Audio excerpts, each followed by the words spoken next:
Aloha and welcome to PIP Clips, quick tips to enhance your relationships. Today, I want to introduce the notion of simply being.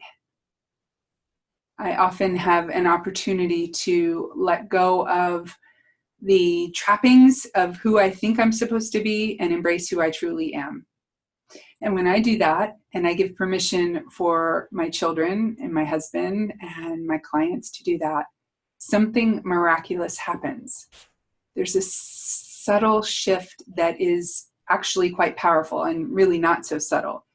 It is letting go of expectations, which expectations are premeditated resentments. When I expect myself to be a certain way or perform a certain thing, setting up a whole lot of pressure.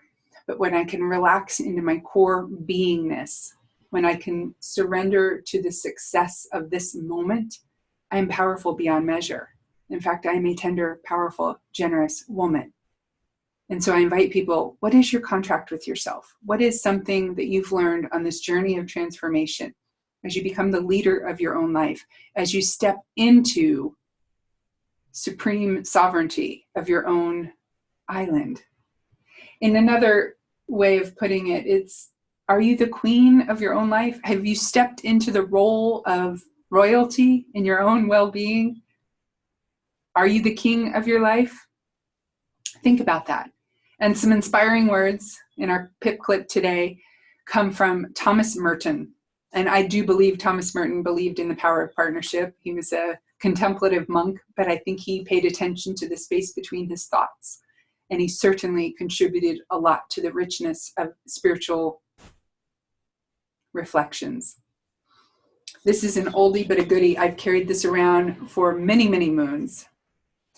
There is a pervasive form of contemporary violence to which the idealist fighting for peace by nonviolent methods most easily succumbs: activism and overwork. The rush and pressure of modern life are a form, perhaps the most common form, of its innate violence.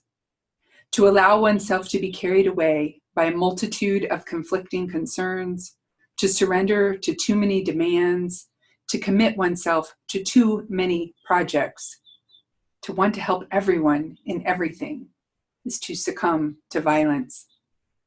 The frenzy of the activist neutralizes his work for peace. It destroys the fruitfulness of his own work because it kills the root of inner wisdom, which makes work fruitful. So what does your inner root of inner wisdom need today to feel nourished, cultivated, and energized? Focus in on that one thing.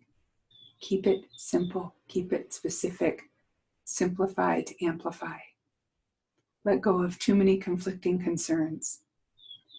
I personally have been doing this. I've been looking for what's the common denominator in all of them, and I can justify and rationalize why I do so much. Today, I invite you to surrender into your being. When I surrender into my beingness, my presence automatically liberates others. To borrow from some of the great thinkers out there, aloha and be well.